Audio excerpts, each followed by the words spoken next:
I'm Vivian Sinclair, 49 years old, and I began my Army career as an enlisted mechanic on a motor pool, turning wrenches for a living because it was the only door out of the town I grew up in.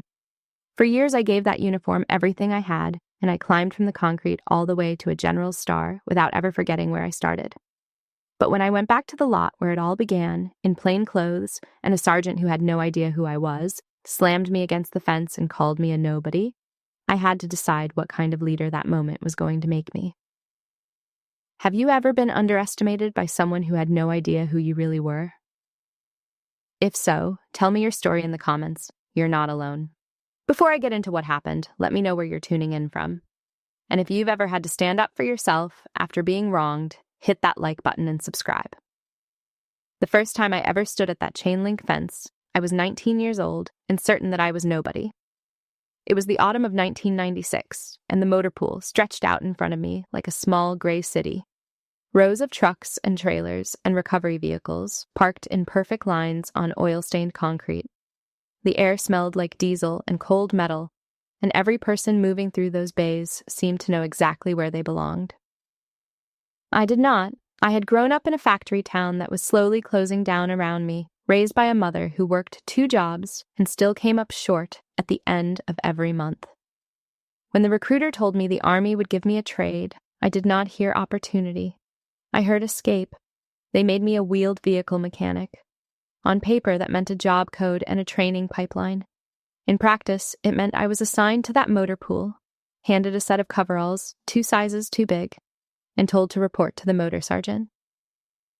I remember walking through the personnel gate that first morning with my chin down, waiting for someone to tell me I did not belong.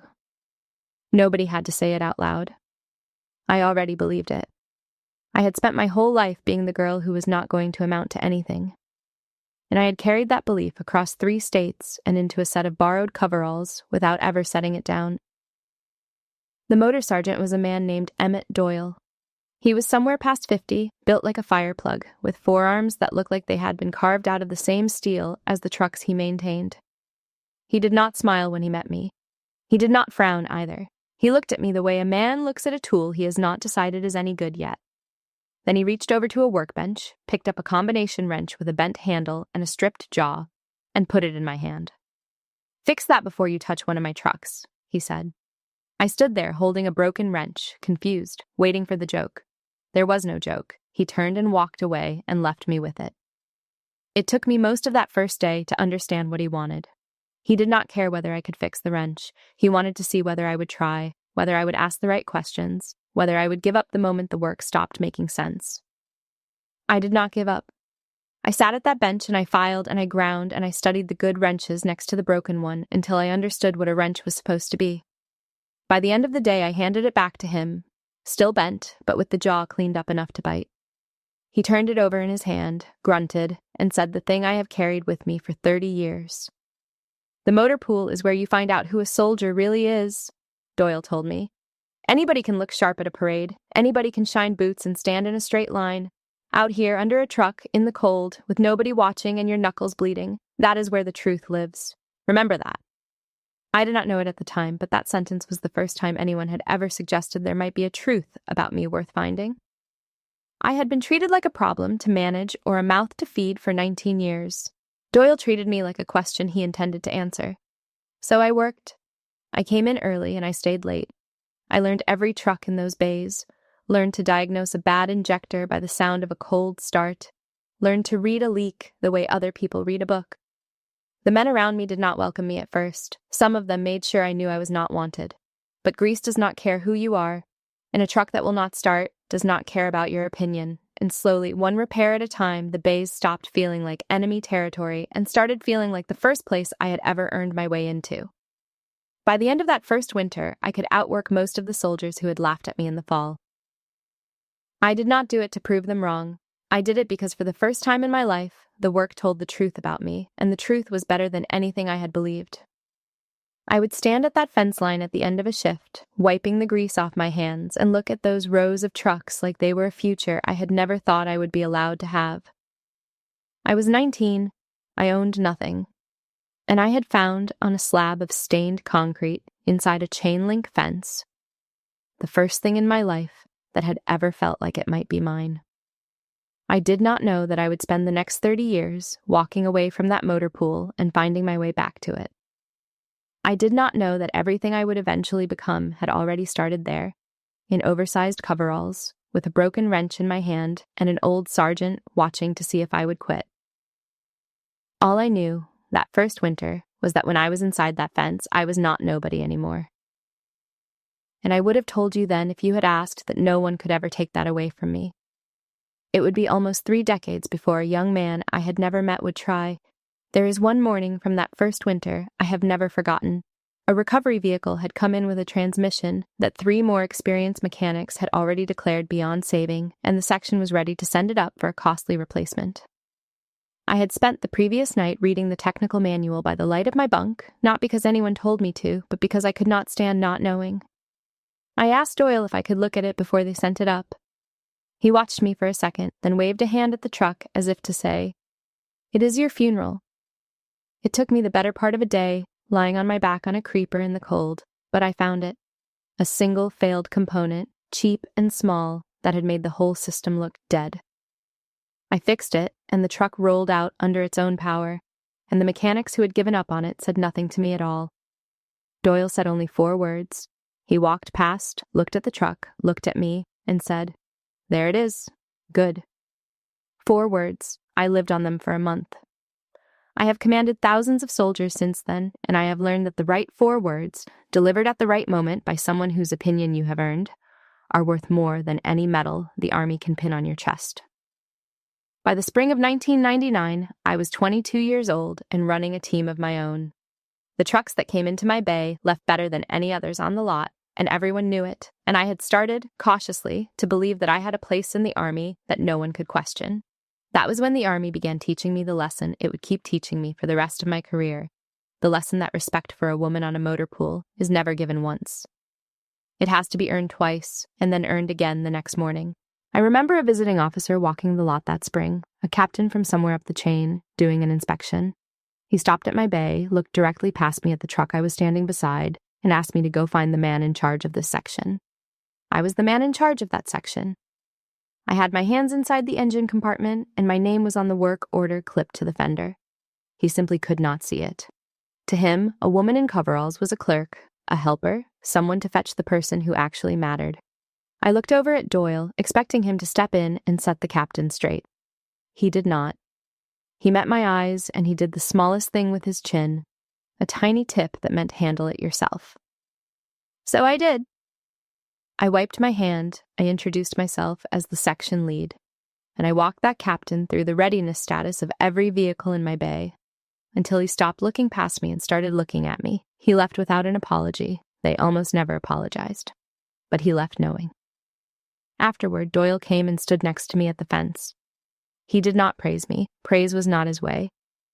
What he did instead was tell me it was time I stopped turning wrenches and started signing for them.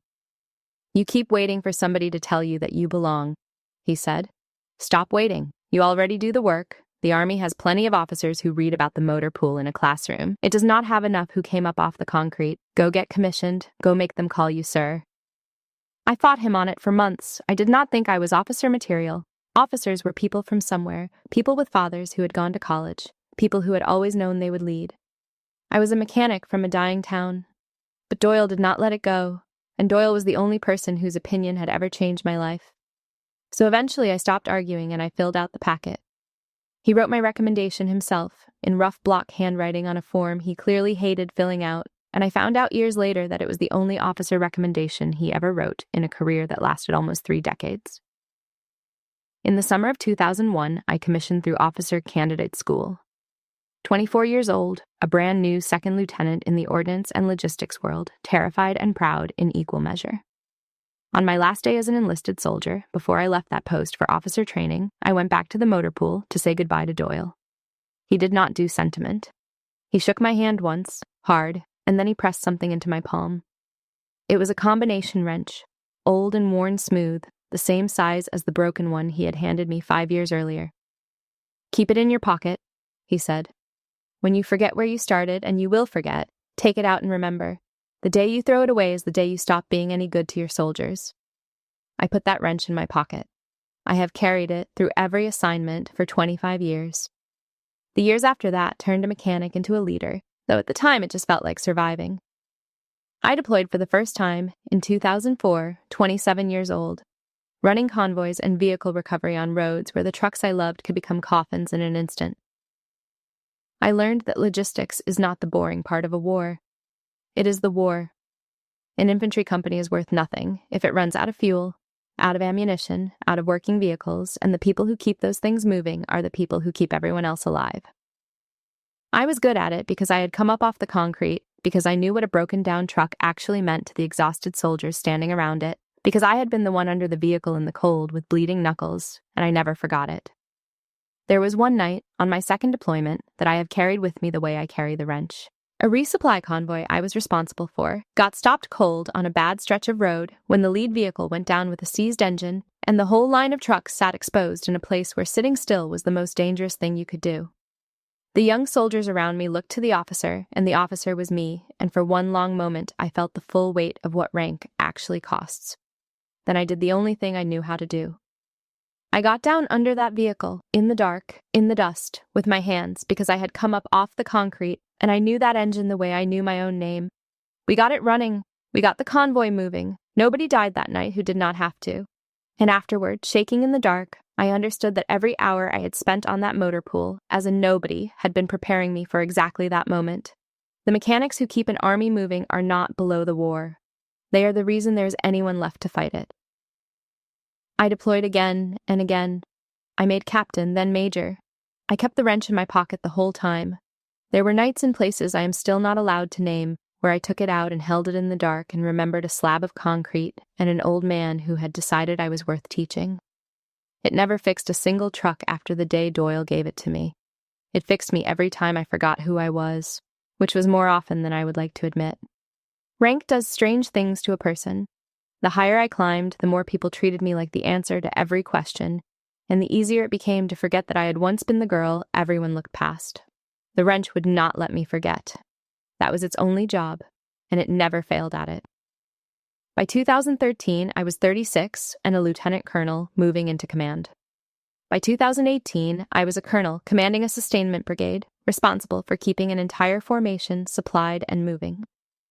Somewhere in there, I stopped being surprised when I walked into a room and I was the senior person present. But I never stopped keeping that wrench in my pocket, and I never stopped believing what Doyle had told me at that fence. The motor pool is where you find out who a soldier really is. I had built an entire career on the truth of that sentence. In 2020, Emmett Doyle died. He had been retired for years by then, living quiet in the same town near the post, and I flew back for the funeral. I stood at the graveside in my colonel's uniform, a full bird on my shoulders, and I understood that almost no one there knew what that man had done. He had taken a 19-year-old girl who was certain she was nobody, and he had handed her a broken wrench and refused to let her quit. And everything I had become had grown out of that single decision. When they folded the flag, I put my hand in my pocket, and I held the wrench, and I made him a promise I did not say out loud. I promised him I would never become the kind of officer who forgot the concrete. 5 years later, in the winter before all of this, the Army selected me for promotion to Brigadier General. 1 star. I pinned it on at 48 years old, and I thought about Doyle the entire time. Then, in the summer of 2026, they gave me my new assignment. I was to become the Deputy Commanding General for support of the division that owned a certain post. The same post. The one with the motor pool. The one with the fence. 30 years after I had walked through that gate as a 19-year-old, certain she was nobody, I was coming back to it as a general. I did not tell many people what that place meant to me. I am not sure I could have found the words, but I knew the moment I read the orders exactly what I was going to do before the ceremonies and the salutes began. I was going to go stand at that fence alone, one more time, as the person I used to be. The formal reception was scheduled for a Tuesday. I arrived on Monday, a day early and quietly, the way I had learned to arrive at places I intended to actually understand. I checked into my quarters, and then, in the gray light of early morning, I put on civilian clothes. A plain field jacket, worn jeans, boots that had seen better decades, No rank, no name tape, nothing that would tell anyone who I was. I wanted to see the motor pool the way I had first seen it, as a stranger, as a nobody, before anyone had a reason to perform for the general. I drove out to the lot alone as the sun came up, and I parked along the fence line, and I got out and walked toward the chain link exactly the way I had 30 years before. The lot had changed, and it had not. Newer vehicles, different paint schemes, digital equipment I would have found unimaginable as a young mechanic. But the bones were the same rows, the same stained concrete, the same smell of diesel and cold metal that hit me like a hand on the chest and pulled me back 3 decades in the space of one breath. I stood at the fence, and I put my fingers through the chain link, and I let myself remember. A young mechanic named Specialist Vega, barely out of her teens, noticed me from across the lot. She watched me for a moment, curious, the way you notice a stranger who does not quite fit, but she did not say anything. She went back to her truck. I was grateful for that. I wanted a few minutes alone with the ghost of who I had been. I did not get many. A man was crossing the lot toward me with the fast, hard stride of someone who has decided you are a problem. Sergeant First Class Trent Maddox, though I did not know his name yet. He was maybe 30, sharp uniform, the kind of squared-away appearance that some soldiers mistake for competence. He ran this motor pool now, and he ran it, I would soon learn, like it was a small kingdom, and he was the only one allowed to touch anything in it. He saw a strange woman in civilian clothes standing at his fence, with her hands on his vehicles, and every ounce of authority he believed he possessed came up at once. "Ma'am, this is a restricted area," he said, though there was nothing in his tone that meant ma'am. "Civilians are not allowed inside the wire. You need to leave, now." I turned to face him. I could have ended it in one sentence. I did not. I was curious, if I am honest, curious about who this young man was when he thought no one who mattered was watching. So I answered him plainly the way Doyle would have. "I used to work this lot," I said. "A long time ago. I was a mechanic here. I just wanted to see it again." He laughed. It was not a kind laugh. It was the laugh of a man who has decided you are beneath him and finds the fact entertaining. "Sure you did," he said. "Lady, I have got civilians tell me all kinds of stories. You are standing in my motor pool, touching my trucks, and I do not care what you used to be. You do not belong in here." Those were the words. You do not belong in here. The exact sentence I had spent my whole life believing about myself, said out loud on that concrete by a man who had no idea who he was saying it to. I told him again, calmly, that I would leave, that I only needed a moment. I turned back toward the fence to take one last look. I was not moving fast enough for him. His hand closed on my collar. "I said you need to go," he said, and there was heat in it now, the ugly heat of a man who has decided that a small act of cruelty will feel good. "Civilians don't touch my vehicles." And then he slammed me into the chain-link fence, the metal bit into my shoulder and my cheek, 30 years of rank and command and combat, and in one motion, a young sergeant had me pressed against a fence like a trespasser, like a nobody, like the girl I had been the very first day I walked onto that lot. Across the way, Specialist Vega dropped her tools and came running. "Sergeant, stop!" she said. "Sergeant Maddox, something is wrong. You cannot just stop. Look at her. Something is not right about this." He did not even glance at her. "Vega, get back to your truck," he said, still holding me against the fence. "This is not your business." I did not fight him. I want to be clear about that, because in the retelling, people always assume I threw him off, that I announced myself, that I made him regret it in that instant. I did none of those things. I had learned a long time ago that the loudest thing a leader can do is stay quiet. So I stood there, pinned against the chain link, and I simply held his eyes. I did not blink. I did not plead. I let him look at me, and I let him keep hold of my collar, because I already knew that the truth about who he was had just finished revealing itself, and no words I could say would make it clearer than his own hands already had. That was when the sound changed. Engines. A convoy. Coming up the access road and turning toward the gate. The official welcome party, running exactly on schedule for a general who was not supposed to be here until Tuesday, but who had a habit of arriving early. The lead vehicle rolled up to the gate and stopped cold, and every other vehicle in the line stopped behind it, and the doors began to open. Colonel Nathaniel Boyd stepped out of the lead vehicle. He was the garrison commander, 51 years old, silver at the temples, and he had been sent to escort me to my quarters and prepare for the reception. He had also, 20 years earlier, been a young officer in a formation I supported in a very bad place, which meant that Nathaniel Boyd knew my face better than almost anyone on that post. He stepped out of the vehicle, and he saw a woman in a field jacket pinned against the motor pool fence by a sergeant, and I watched the recognition hit him like a physical blow. He came to attention.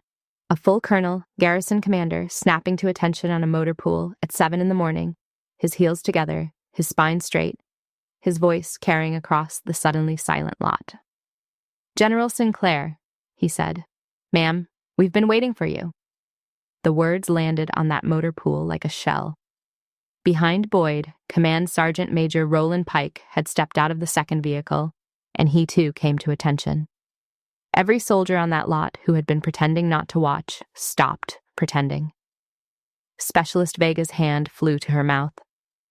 And Sergeant First Class Trent Maddox stood frozen, staring at Colonel Boyd, then at me, then at Boyd again, as the meaning of the word general worked its way through him. His hands were still on my collar. For a long moment, nobody moved. It is difficult to describe how loud a silent motor pool can be. 50 soldiers, engines idling, birds in the distance, and underneath all of it, the sound of one young sergeant's certainty collapsing. Maddox's fingers were still curled into the fabric of my collar, and I watched him feel them there, watched the horror arrive as he understood that the hands he could not seem to unclench were holding a general officer against a fence in front of the garrison commander. He let go as if the fabric had turned to fire. He stepped back. His mouth opened and nothing came out. Colonel Boyd was already moving toward us, and Command Sergeant Major Pike behind him, and I could see in Boyd's face the particular fury of a man who has just watched something unforgivable happen to someone he respects. He was going to end this young man on the spot. He had every right to. I raised one hand, barely, just enough. Boyd stopped. I straightened up off the fence slowly, and I took my time about it. I brushed the flecks of paint and rust off the shoulder of my field jacket. I rolled the ache out of the shoulder that had hit the chain link. And then I looked at Sergeant First Class Maddox, who was standing at a rigid, terrified position of attention now, staring at a point somewhere over my head, because he could not make himself meet my eyes. "You can let go of my collar now, Sergeant," I said, though he already had. "You did that a moment ago, I noticed." It was not a joke, and no one laughed. Maddox flinched as if I had struck him. Colonel Boyd started to speak, started to say something about having this man taken into custody immediately, and I stopped him again with a look. I was not ready. I did not want Maddox marched off in handcuffs while the shock was still fresh, and everyone, including him, could tell themselves this was just an accident, a misunderstanding, a case of bad luck. I wanted him to stand in it. I wanted to see who he was, now that he knew. "What is your name, Sergeant?" I asked him. "Sergeant First Class Maddox, ma'am." His voice cracked on the rank. "General, ma'am, I did not. I had no way of knowing. I thought you were. I am so sorry, ma'am. I did not know who you were." "I understand that," I said. "You did not know who I was. That is exactly the point. How long have you run this motor pool, Sergeant Maddox?" 14 months, ma'am." 14 months. I looked past him at the lot, at the perfect rows, at the shine on the vehicles, at the young soldiers standing rigid at their bays with expressions I recognized. I had worn that expression myself, a long time ago, around a different kind of leader. It was the expression of soldiers who have learned to be afraid of the person in charge. And I understood, standing there, with the ache still in my shoulder, that what had just happened to me was not an accident and not bad luck. It was simply the first time the man who ran this lot had done it to someone who outranked him. Specialist Vega was still standing a few feet away, pale, her hands shaking slightly. She had tried to stop him. She had been the only one. I looked at her, and I made sure my voice was gentle when I spoke. "Specialist Vega, is it?" "Yes, ma'am." She could barely get it out. "You told him to stop. You said something was wrong." I nodded slowly. "You were the only person on this lot who did. I want you to remember that you did that. Whatever happens next, you remember that when it counted, you spoke up. Do you understand me?" "Yes, ma'am," she whispered, and I saw something move across her young face that I recognized because I had felt it 30 years earlier, when an old sergeant told me the truth about myself might be worth finding. It was the look of someone being seen. I turned back to Maddox. He was waiting, I think, for the explosion, for the general to finally unload 3 decades of rank and fury on the sergeant who had put his hands on her. Everyone on that lot was braced for it. It would have been easy. It would have felt, for about 10 seconds, extraordinarily good. Instead, I thought about Doyle. I thought about the wrench in my pocket, the one I had put there that very morning without quite knowing why. I thought about the fact that I had come to this lot as a nobody on purpose, to remember what it felt like, and that the universe had granted my request more completely than I could have imagined. And I understood that the man in front of me had just handed me a choice that would define what kind of general I was going to be on this post. I could be the leader who destroyed him in a moment of righteous anger, or I could be the leader Doyle had spent 5 years trying to make. "Colonel Boyd," I said quietly, "we are going to do this correctly. Not quickly, correctly." There is a version of this story where I ended Sergeant Maddox's career on that concrete in front of 50 witnesses, and I will admit that version lived inside me for a few seconds, warm and satisfying and easy. But I have never believed that the loudest response is the strongest one, and I did not become a general by mistaking cruelty for justice. What Maddox had done was serious. A soldier had laid hands on another person, had used physical force against someone he believed was a defenseless civilian, and the fact that the civilian turned out to be a general did not make it worse. It made it visible. If I had been an actual civilian, a contractor, a spouse, a woman who had simply wandered too close to the fence, he would have done the same thing, and no convoy would have arrived to reveal the truth of who he was. That was the part that mattered to me. Not that he had disrespected a general, that he had felt entitled to slam a person he thought was nobody into a fence, and had done it in front of his soldiers as if it were normal, as if it were his right. So I did not sweep it away, and I did not turn it into a public execution. I put it on the record correctly, and I let the institution do what the institution exists to do.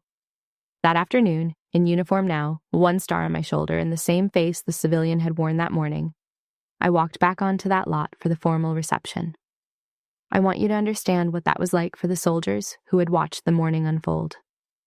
They had seen a woman in a field jacket pinned against the fence and called a liar. Now they watched that same woman walk the lot as a general officer, returning salutes, and every one of them did the arithmetic. The silence that followed me down those rows was not fear. It was something closer to awe, and underneath it, I hoped, the beginning of an understanding. Colonel Boyd walked half a step behind me through the reception, and at one point, quietly, out of the side of his mouth, he told me he had never in his career wanted to end a man on the spot the way he had wanted to end Maddox that morning. I told him I understood the feeling, that I had felt it too for about 10 seconds. He asked me why I had stopped him. I thought about it for a moment before I answered. I told him that anger is a fast thing, and leadership is a slow one, and that the two of them are almost never the same. If I had let Boyd march that sergeant off in front of the lot while everyone's blood was up, the story those soldiers would have told themselves is that the general was dangerous when you crossed her. I did not want them afraid of me. I wanted them to watch the truth arrive on its own schedule, correctly without theater, so that the lesson they carried away was not about my power, but about their own safety. Boyd was quiet for a while after that. Then he said the thing that told me he understood. He said Doyle would have handled it the same way. I had not told him about Doyle. But Boyd had been around long enough to know that a general who could diagnose a truck by its cold start had come up off a lot just like this one, and that somewhere behind her there had been an old sergeant who taught her the difference between looking strong and being strong. I directed a formal investigation, and I made sure it was the right kind. Not a narrow inquiry into one bad morning, but an honest look at how that motor pool had been run for 14 months. I did not want to know only what Maddox had done to me. I wanted to know what he had done to them, to the young soldiers standing rigid at their bays, to the specialists and privates who had learned to keep their heads down. Colonel Boyd assigned an investigating officer from outside the unit, someone with no stake in protecting anyone, and I made it clear that I wanted the truth and not a tidy answer. The truth came out the way it always does when soldiers finally believe it is safe to tell it. What the investigation found was not a single incident, it was a climate. Maddox ran that motor pool on intimidation and appearance. The vehicles gleamed because he punished anyone who let one look less than perfect, but underneath the shine, there were maintenance shortcuts, safety steps skipped to save time, deadlines met by cutting corners that could have gotten someone killed downrange. Junior soldiers had learned that raising a problem got you humiliated, so they stopped raising problems. Specialist Vega, it turned out, had tried twice to report a safety issue on a vehicle, and had been told both times to keep her mouth shut and make it look good. The assault at the fence was not an aberration. It was simply the culture of that lot, aimed for once at someone who could not be silenced. Maddox was relieved of his position pending action. He did not take it well. He came to me, or tried to, twice in those first days, full of outrage and self-pity, certain that this was all a terrible overreaction, that he was a good sergeant, that his lot had the best readiness numbers on the post. There was, predictably, a quiet effort by a few of the older non-commissioned officers to minimize the whole thing, to frame it as a misunderstanding, a case of a general with a chip on her shoulder crushing a young sergeant over a mistake anyone could have made. That old network is real, and it protects its own, and I had spent my whole career watching it, close ranks around men who did not deserve the loyalty. It did not move me. I had come up through it. I knew exactly what it was. I said the same thing to Maddox that I would have said to any soldier who did what he did, and I made sure I said it without heat, because heat would have let him off the hook by making it personal. I am not punishing you for not knowing who I was, I told him. If you think that is what this is about, you have understood nothing. I am holding you accountable for what you did to a person you believed was nobody.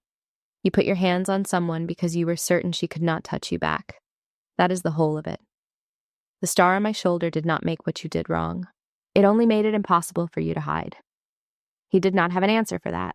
I did not expect one. Understanding, when it comes to a man like that, does not arrive in a single conversation. It arrives slowly, over months in an empty bay, in the long quiet after the world you built on fear has come down around you. The consequences did what consequences do. They rippled outward, and they took their time. Sergeant First Class Maddox faced an administrative board, and the difference between the fence and the board was the difference between fear and daylight. At the fence, he had been the most powerful person on that lot. At the board, he was one man across a table from the accumulated truth of 14 months. Soldiers who had feared him testified honestly, because for the first time, they believed that telling the truth would cost them nothing. Specialist Vega spoke about the safety report she had been told to bury. A young private described what it felt like to work in a bay where a mistake meant public humiliation. None of them were cruel about it.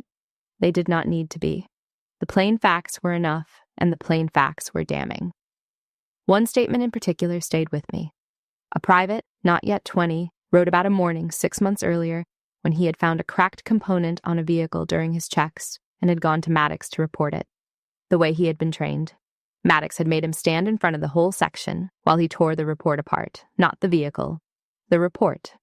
Mocking the private's handwriting and his hesitation and his fear until the young man wished he had never said anything at all. After that, the private wrote, he stopped reporting things. He just made them look right and hoped for the best. He wrote that he had lain awake some nights, wondering whether one of the trucks he had signed off on, too afraid to flag, would fail on some soldier downrange because of his silence. Reading that, I felt something harden in me. Maddox had not just been cruel to a general at a fence. He had taught a 19-year-old to carry a fear that could get people killed, and he had called it discipline. That is the thing about a leader who runs on fear. The damage does not stop at the person in front of him. It travels down through every soldier he touches and out into every mission they support, and most of it never shows up in the readiness numbers he is so proud of. I did not attend the board. It was not my place, and I did not want my presence to turn it into something about me. But I read the results, and I read the statements, and what struck me most was how ordinary the whole tragedy was. Maddox was not a monster. He was a talented soldier who had learned, somewhere along the way, the worst lesson the army can teach a person, which is that a leader's job is to look good and make others afraid. Nobody had ever handed him a broken wrench and told him to find out who he really was. Nobody had ever been his Doyle. I felt, to my own surprise, something close to sorrow about that, even as I stood by every consequence he was facing. His reputation among his peers collapsed almost overnight. The non-commissioned officers who had covered for him found reasons to be elsewhere. The old network that protects its own is quick to close ranks and just as quick to abandon a man once protecting him becomes expensive. Maddox, who had run his lot like a king, discovered that he was alone with what he had done, and there is no lonelier place in the army than a bay full of soldiers who used to fear you and no longer do. Near the end of it, He asked to speak with me. Not to argue this time. Boyd advised against it, but I said yes, because Doyle would have said yes. Maddox came into my office and stood at attention, and I told him to sit. And for a while he did not say anything at all. When he finally spoke, it was not what I expected. "I built the best-looking motor pool on this post," he said. There was no defiance left in it. It came out almost bewildered, the sentence of a man who had believed something his whole career and was only now beginning to suspect it might not be true. "You did," I said. "The vehicles were beautiful. I noticed them that morning before you noticed me." "Then why is this happening to me?" I looked at him for a long moment. I thought about how to say the thing that Doyle would have said, the thing no one had ever bothered to say to this young man. "You built the best-looking one," I said. "Not the best one. There is a difference between those two things, Sergeant, and that difference is the entire job. A motor pool is not for looking at. It is for making sure that when a soldier turns a key in the worst place on earth, the engine starts. You made your soldiers afraid to tell you when the engine would not start, because you cared more about how the lot looked than whether it worked. You had it exactly backward. And a leader who has it backward is dangerous, no matter how good the vehicles look parked in a row." He did not respond right away, but I saw something shift in his face, the first crack of an understanding that would take a long time to finish arriving. I did not restore his position. That was not mine to give back, and he had not earned it. But I told him the one true thing, the thing about what the work is actually for, and I left the rest to him. Whether he became a better soldier or a bitter one was a decision only he could make. I had learned long ago that you cannot force a man to understand the concrete. You can only tell him the truth and let the silence do the rest. While all of that ground forward through its proper channels, I turned my attention to the thing that actually mattered to me, which was not Maddox at all. It was the lot. A motor pool is not its sergeant. It is the young soldiers who do the invisible work of keeping an army able to move. And those soldiers had been taught for 14 months that their leaders could not be trusted. I was not going to fix that from behind a desk with a star on it. I was going to fix it the only way I knew how, the way Doyle had taught me, which was to show up. So I showed up. In a duty uniform, not a dress uniform, not a photo opportunity. I spent real hours on that lot in the weeks that followed. And here's the thing that surprised those soldiers most, I think. I still knew the trade. I walked up to a truck that 3 mechanics were arguing over, listened to the cold start for about 4 seconds, and told them it was a failing injector on the number 2 cylinder. It was 30 years since I had turned a wrench for a living, and my hands and my ears still remembered. Word of that went around the lot faster than any speech I could have given. The general had come up off this concrete. The general was not pretending. The general knew. I found Specialist Vega under a truck one afternoon, and I crouched down next to her the way Doyle used to crouch next to me, and we talked while she worked. She had the same thing I had once had, the raw talent and the certainty that she was nobody, the belief that the concrete was as far as someone like her was ever going to get. I recognized her instantly, because she was me, and I did for her what had been done for me. I told her the truth about herself, and I did not let her argue with it. "I started exactly where you were standing, Specialist," I told her. "Right here, this lot. 19 years old, certain I was nobody, certain the concrete was beneath me and also somehow the only place that would have me. Do not let anyone tell you that this work is beneath you. This concrete is where the whole army actually runs. Everything the generals plan up in those buildings, all of it, comes down to whether the engine starts. You are not below the war, Vega. You are underneath the part of it that everything else depends on." She was quiet for a moment, and then she told me something I have thought about many times since. She said she had almost not spoken up that morning at the fence. She said that when she saw Maddox grab me, everything in her 14 months on that lot had told her to keep her head down and stay out of it, because that was how you survived under him. She had spoken anyway, she said. Not because she was brave, but because something about the way I had stood there, not fighting, not begging, had made it impossible for her to stay silent. I told her that was the truest definition of courage I had ever heard. Courage is not the absence of the voice telling you to keep your head down. It is speaking over that voice when it counts. I told her that the army was full of people who had learned to survive by staying quiet, and that it desperately needed the few who could not. She looked at me like I had said something impossible, and then, slowly, like something she had wanted to believe her whole life and had never been allowed to. I told her I wanted her to think about a commission. I told her the army did not have enough officers who came up off the concrete, which were almost exactly Doyle's words, spoken across 30 years to another young mechanic who did not yet know what she was. I was not trying to fix a sergeant. I never had been. I was trying to give that lot back to the people who kept it running and to make sure that the next Vega had a Doyle, even if the Doyle had to be me. The changes I made were not dramatic. Real change on a motor pool rarely is. I built a climate where reporting a problem was safe, where a soldier who flagged a bad vehicle was thanked instead of humiliated. I redefined what excellence meant on that lot. Away from shine and toward readiness, away from how the trucks looked and toward whether they would start when it counted. I made sure the mechanics who did the invisible work got recognized for it in front of their peers. None of it happened overnight. Trust that has been broken for 14 months does not come back in a week. But it came back, one honest interaction at a time. The way trust always does, and slowly that lot began to feel like the place I remembered. The place where the truth lived. The first real sign of it was small, the way the important signs usually are. A young soldier flagged a problem on a vehicle, a genuine one, the kind that under Maddox would have been buried and made to look right. She brought it to her sergeant openly, in front of the section, without flinching, and the sergeant thanked her for catching it. I happened to be on the lot that morning, and I watched the whole thing from a distance, and I did not say a word, because the moment did not need me in it. That was the point, a motor pool where a private can say, "This truck is not safe," and be thanked instead of humiliated, is a motor pool that will keep soldiers alive in places I could not point to on a map. Nobody wrote it up. Nobody got a medal for it. It was the most important thing I saw happen on that lot in all the weeks I spent there. Weeks passed, and the motor pool ran differently. Quieter, but in the good way. The quiet of people who are not afraid, rather than the quiet of people who are. Prouder. I could walk those rows now and no one flinched, and the soldiers met my eyes instead of staring at a point over my head.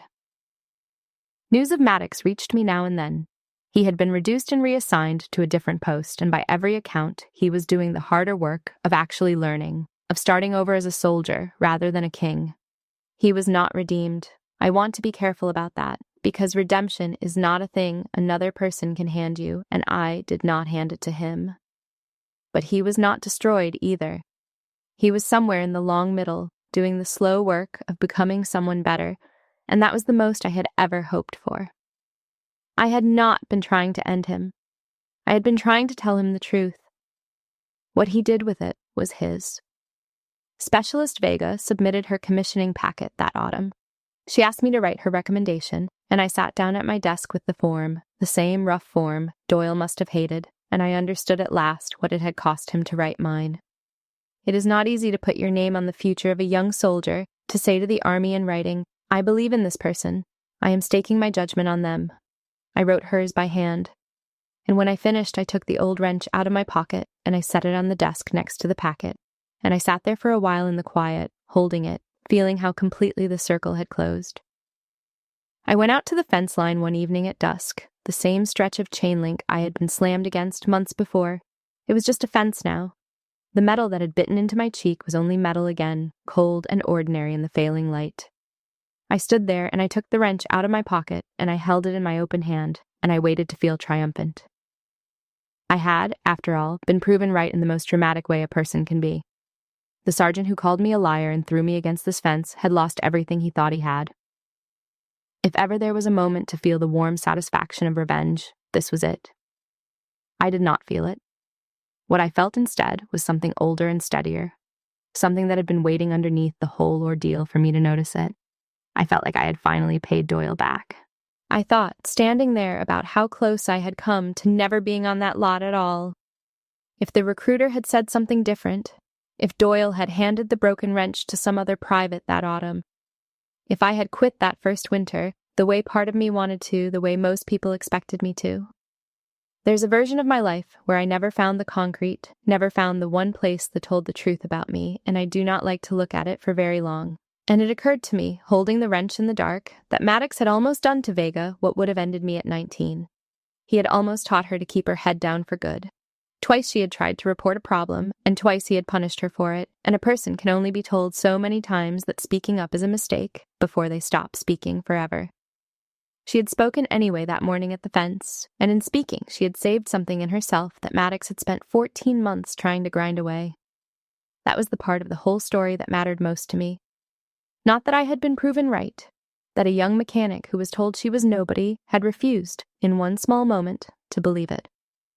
Not the man who was gone, but the debt, the one I had carried in my pocket for 25 years. He had found a nobody on this concrete and refused to let her quit.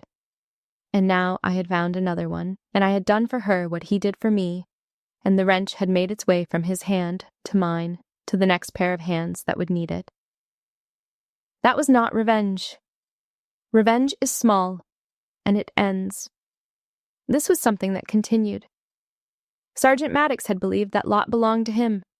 Standing at the fence in the dark, I understood with total clarity that it had never belonged to any of us. Not to him, not to me, not to Doyle. We borrow the concrete for a while. We do the work on it that keeps everyone else alive, and then we hand it to the next one, and hope we left it better than we found it. That is the whole of a life in uniform when you strip away the ranks and the ceremonies. You borrow the lot, and you try to leave it better, and you pass the wrench. The last piece came a few weeks later at a small ceremony on the lot.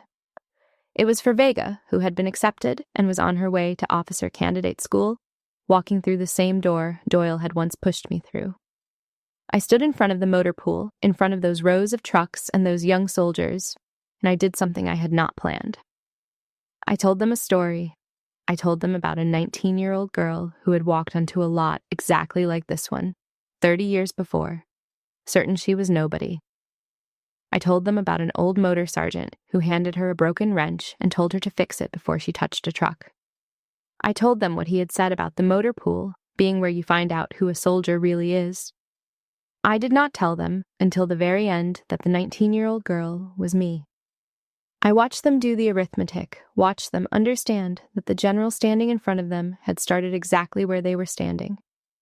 And I watched something change in the way they held themselves. Somebody once handed me a broken wrench, I told them, and told me to fix it before I touched a truck. I did not understand what he was doing at the time. He was not testing whether I could fix a wrench. He was testing whether I would try, whether I would stay when the work stopped making sense, whether there was a truth in me worth finding. I have been fixing myself with that wrench for 30 years. Today I am handing it to the next one of you. And I did.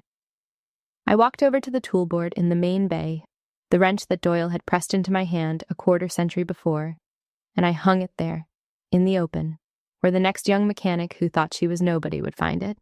I did not tell them what it was. The ones who needed it would understand. The rest would learn.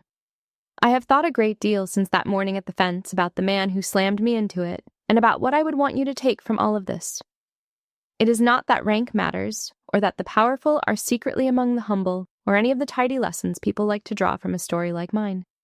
It is simpler and harder than that. The person who slams you against a fence does not get to decide who you are. The people who look past you, who call you a liar, who are certain you are nobody because of what you are wearing or where you come from, or how the world has decided to see you. They do not decide your worth. The work you do, when no one is watching, decides it. The truth about you lives on the concrete, under the truck, in the cold, with your knuckles bleeding and no one there to see. That is where I found out who I was. It is where anyone finds out. The best revenge was never making that sergeant sorry. He is sorry, and it changed nothing that mattered. The best revenge was standing on that same slab of stained concrete, 30 years after I walked onto it as a nobody. One star on my shoulder, an old wrench passed on to the next set of hands, knowing exactly who I was and exactly what I was worth. He tried to throw me away from that place. He did not understand that it was the one place on earth that had always, quietly, belonged to me, and to everyone else who ever bled onto it and refused to quit. I hope, wherever he is learning that now. And I hope, wherever you are, you already know it about yourself. If you've ever stood in a place that shaped who you are and had someone look at you like you were nothing, I hope this story reminded you that the people who dismiss you don't get to decide your worth. I'd love to hear from you. Have you ever been underestimated because of what you were wearing or where you came from? Was there ever an Emmett Doyle in your life? Someone who saw something in you before you could see it yourself? And if you had been standing on that lot that morning, do you think you would have spoken up the way Specialist Vega did? Tell me in the comments.